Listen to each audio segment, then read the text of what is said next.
بسم اللہ الرحمن الرحیم رب اشرح لی صدری ویسر لی امری واحلل عقدۃ من لسانی یفقہوا قولی رب یسر ولا تعسر وتمم بالخیر وبک نستعین۔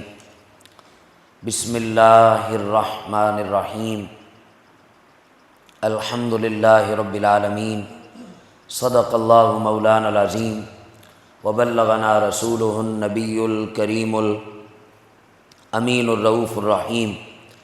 ان اللہ وملائکتہ یصلون علی النبی یا ایہا الذین آمنوا صلوا علیہ وسلموا تسلیما۔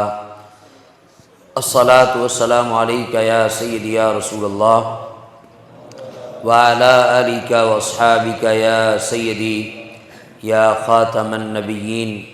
معزز محتشم سامعین و حاضرین، بحمد اللہ تعالی ہم شہر اعتکاف میں موجود ہیں اور شب و روز خالق ارض و سماوات کے بارگاہ میں سجدہ ریزی، تلاوت قرآن کریم، ذکر و اذکار، درود و سلام، توبہ و استغفار، مناجات، دروس قرآن، دروس حدیث کا سلسلہ جاری و ساری ہے۔ قرآن کریم برہان رشید کی ابتدا میں سورہ فاتحہ ہے۔ قرآن کریم کا آغاز سورہ فاتحہ سے ہوتا ہے۔ سورہ فاتحہ یہ قرآن کا خلاصہ ہے۔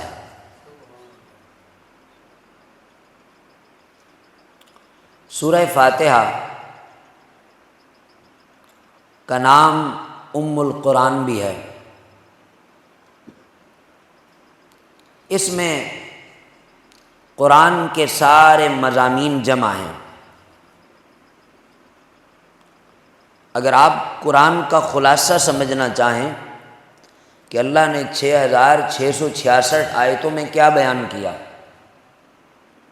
تو خلاصے کے طور پر اللہ نے توحید و رسالت کو بیان کیا، اللہ نے قرآن میں آخرت کو بیان کیا، عبادات سے متعلق اللہ نے بیان کیا، اور ہدایت کی راہ اپنے بندوں کے لیے متعین فرمائی۔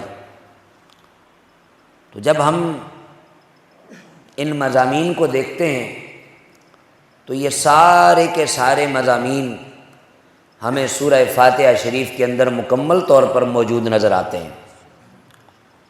اس کا نام 7 مثانی بھی ہے۔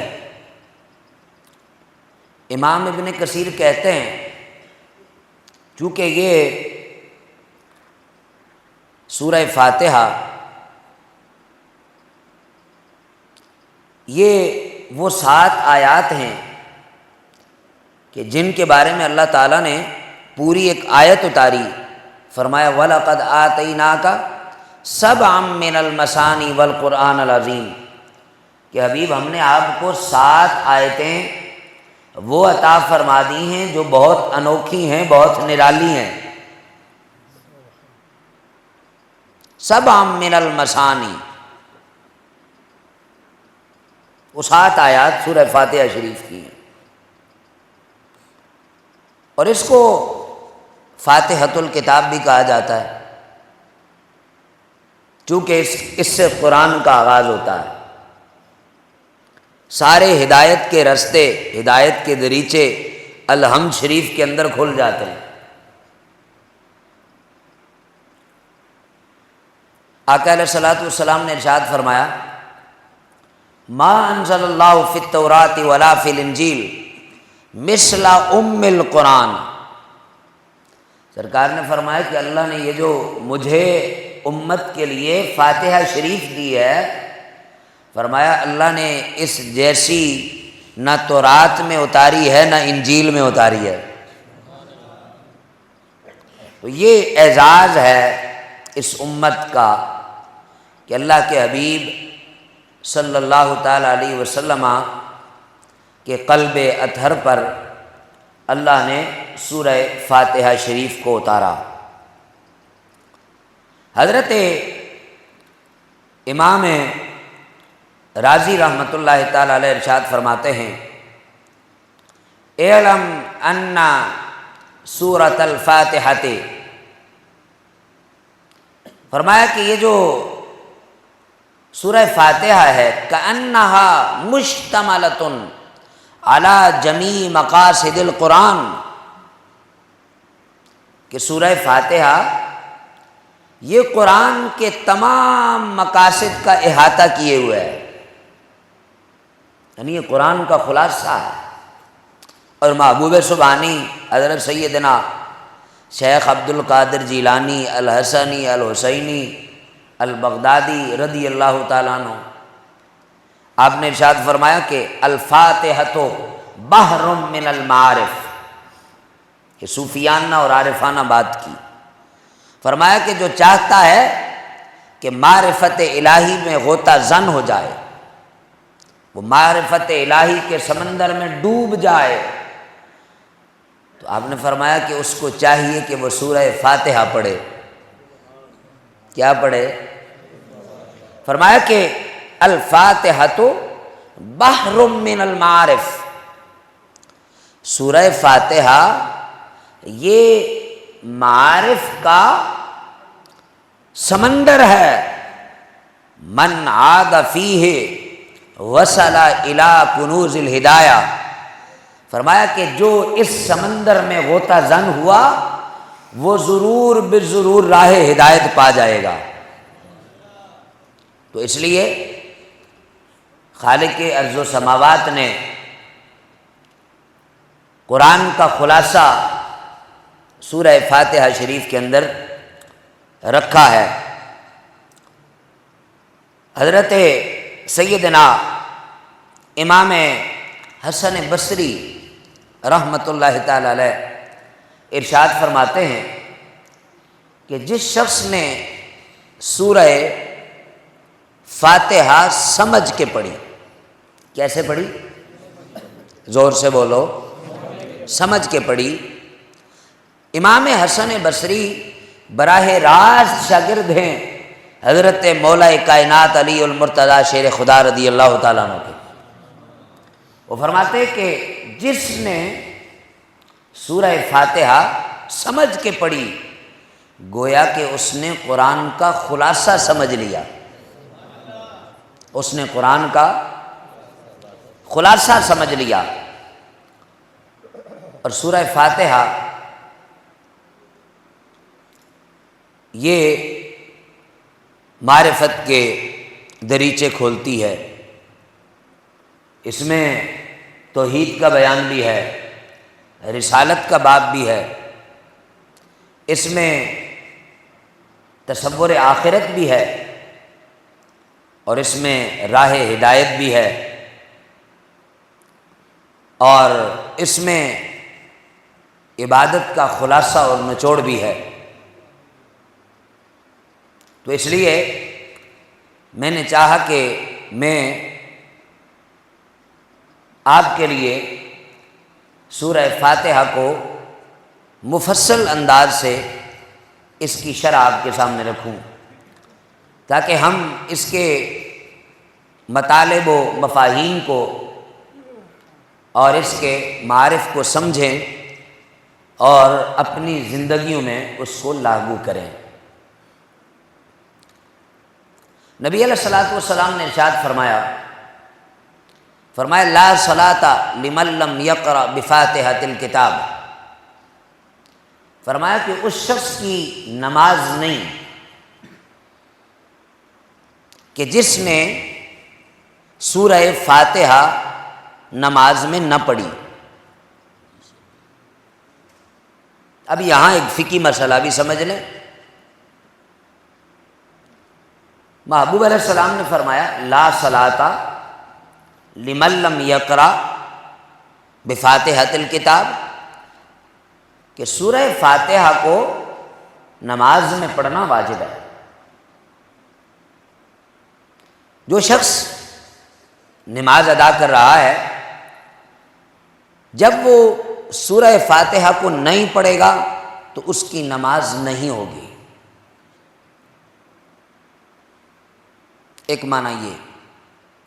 دوسرا معنی یہ کہ اس کی نماز تو ہوگی لیکن نماز کامل نہیں ہوگی. جیسے نبی علیہ الصلوۃ والسلام نے ارشاد فرمایا کہ لا ایمان لمن لا عہد لہ، اس شخص کا کوئی ایمان نہیں ہے کہ جس کا وعدہ نہ ہو، جو وعدہ خلافی کرے تو اس کا ایمان معتبر نہیں.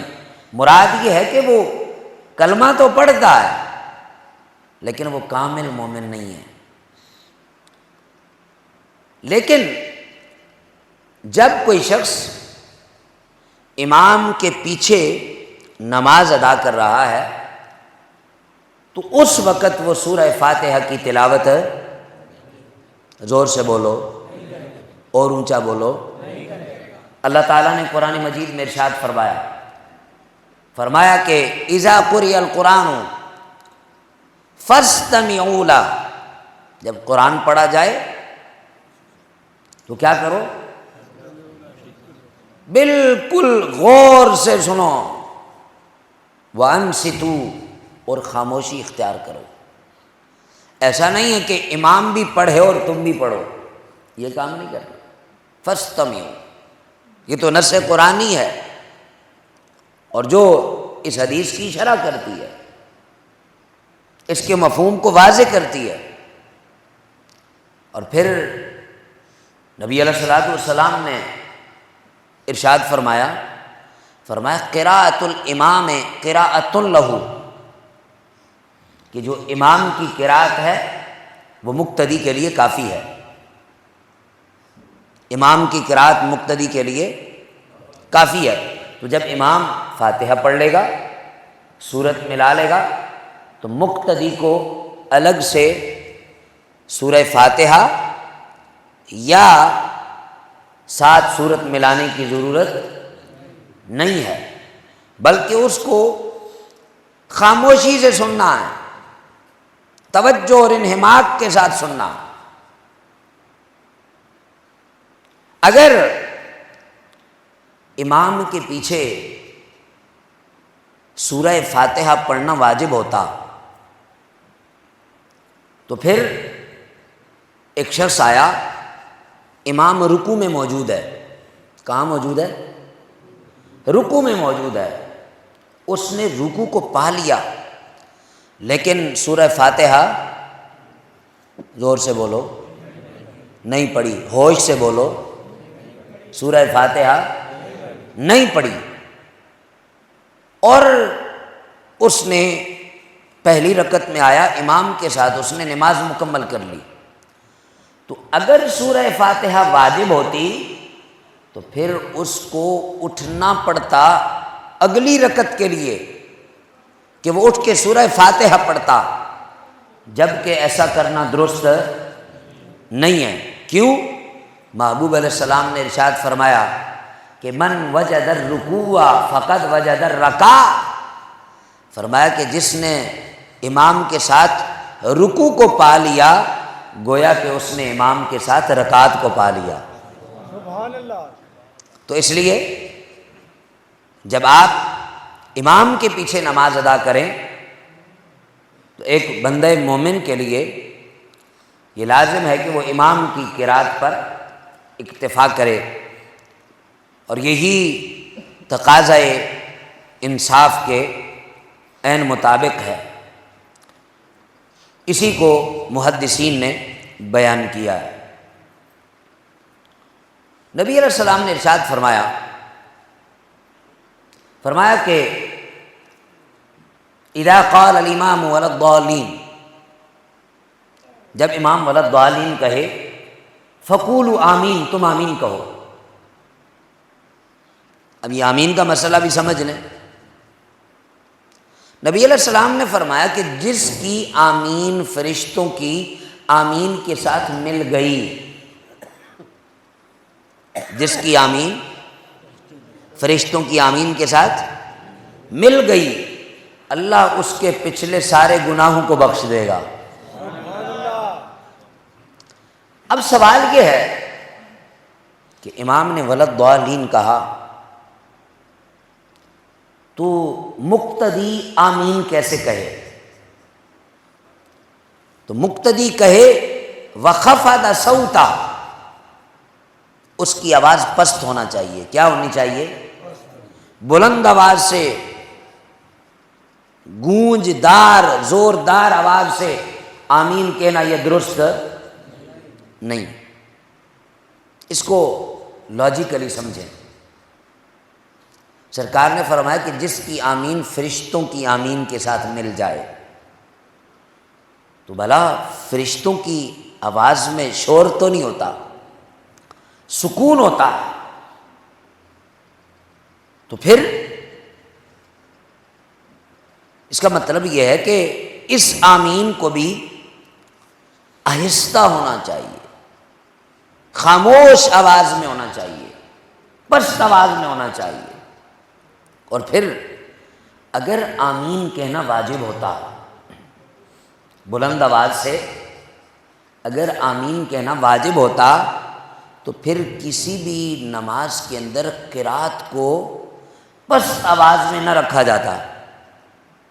مثلا اب ظہر کی نماز پڑھتے ہیں تو امام قرات آہستہ کرتے ہیں، تو امام تو ولضالین کہتے ہیں، تو جب آپ کو امام کی آواز نہیں آ رہی تو پھر آپ پر تو لازم نہیں ہے کہ آپ آمین کہیں۔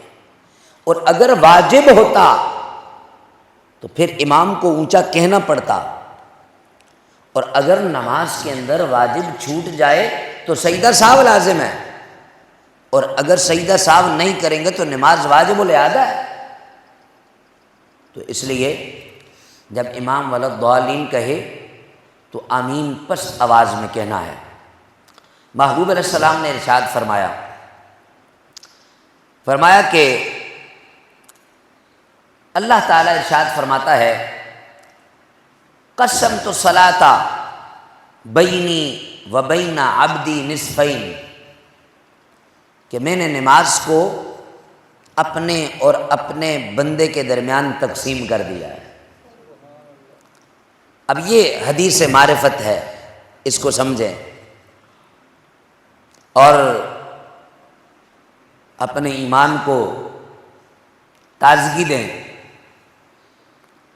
نبی علیہ السلام نے فرمایا کہ اللہ فرماتا ہے، حدیث قدسی ہے، کہ میں نے اپنے اور اپنے بندے کے درمیان نماز کو تقسیم کر دیا۔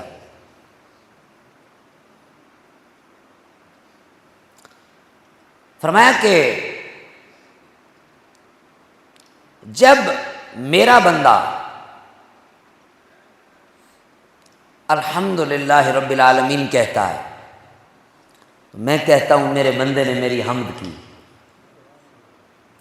جب وہ کہتا ہے کہ الرحمن الرحیم تو میں کہتا ہوں اسنا علی عبدی، میرے بندے نے میری ثنا کی۔ جب میرا بندہ کہتا ہے کہ مالک یوم الدین،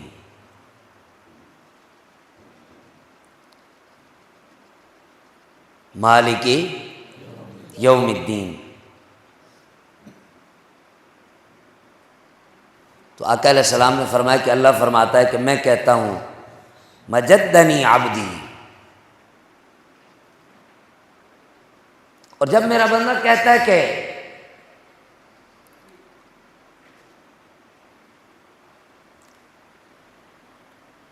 ایاک نعبد و ایاک نستعین،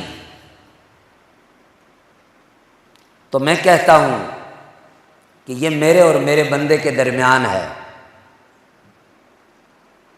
یہ راز میرے اور میرے بندے کے درمیان ہے۔ جب میرا بندہ کہتا ہے اہدنا الصراط المستقیم، تو میں کہتا ہوں ھذا العبدی وَلِعَبْدِي مَا سَأَلَ، میرا بندہ کہتا ہے کہ یا اللہ مجھے سیدھے رستے پہ چلا، تو میں کہتا ہوں کہ میرے بندے کے لیے وہی ہے جس کا اس نے سوال کیا ہے۔ آپ کبھی غور تو فرمائیں کہ 24 گھنٹے کے اندر ہم 70 مرتبہ اللہ کے ساتھ ہم کلام ہوتے ہیں، 70 مرتبہ ہم الحمد شریف پڑھتے ہیں نماز کے اندر، لیکن ہمیں اس کا احساس نہیں ہوتا۔ آپ محسوس فرمائیں، آپ لذت لیں کہ جب بندہ سورہ فاتحہ پڑھ رہا ہوتا ہے، اللہ اس کو ایک ایک آیت پہ جواب عطا فرما رہا ہوتا ہے۔ تو 70 مرتبہ، ہر مرتبہ فاتحہ شریف میں 7 مرتبہ، یعنی 7 آیات میں 7 مرتبہ اللہ بندے کو اس کا جواب دیتا ہے۔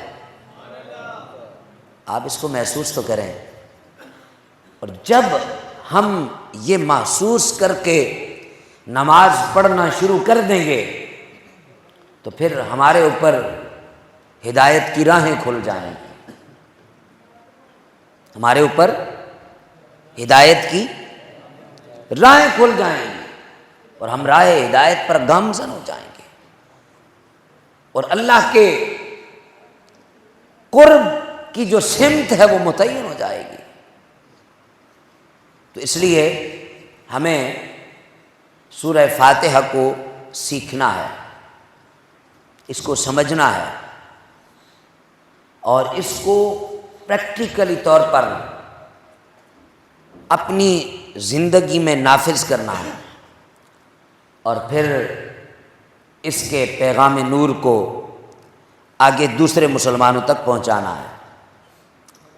سورہ فاتحہ کا آغاز بسم اللہ الرحمن الرحیم سے ہوتا ہے، اللہ کے نام سے شروع، جو نہایت مہربان اور رحم فرمانے والا ہے۔ اور بندہ مومن کے ہر خیر کے کام کا آغاز سورہ فاتحہ شریف سے ہوتا ہے۔ بندہ مومن ہر خیر کے کام سے پہلے بسم اللہ شریف پڑھتا ہے، اور نبی علیہ الصلوۃ والسلام نے ارشاد فرمایا کل امر ذی بال لم یبدا ببسم اللہ فہو ابتر، ایک حدیث میں آیا فہو اخطا، فرمایا کہ ہر وہ کام کار خیر جس کا آغاز بسم اللہ سے نہ کیا جائے تو وہ برکت سے خالی ہوتا ہے۔ وہ کیا ہوتا ہے؟ زور سے بولو۔ تو ہمارے لیے بسم اللہ الرحمن الرحیم میں یہ تعلیم ہے، یہ سبق ہے، یہ درس ہے کہ ہم پانی پئیں تو بسم اللہ شریف پڑھیں، کھانا کھائیں تو بسم اللہ شریف پڑھیں۔ جب تک بندہ بغیر بسم اللہ کے کھانا کھاتا رہے تو شیطان اس کے ساتھ کھاتا رہتا ہے، اور جب بندہ بسم اللہ شریف پڑھ لیتا ہے تو شیطان جو ہے وہ کہہ کر کے بھاگ جاتا ہے۔ اور اگر کوئی شخص بسم اللہ شریف بھول جائے پڑھنا، کھانے سے پہلے بھول جائے، تو اس کو بعد میں یاد آئے تو وہ پڑھے بسم اللہ ہوا اولہ و آخرہ۔ سارے میرے ساتھ دہرائیں، وہ کیا پڑھے؟ بسم اللہ ہوا اولہ و آخرہ، بسم اللہ ہوا اولہ و آخرہ۔ تو آج کے بعد جب آپ کھانا کھائیں گے، پانی پئیں گے، یا کوئی بھی حلال مشروب استعمال کریں گے تو اس سے پہلے آپ کیا کریں گے؟ زور سے بولیں۔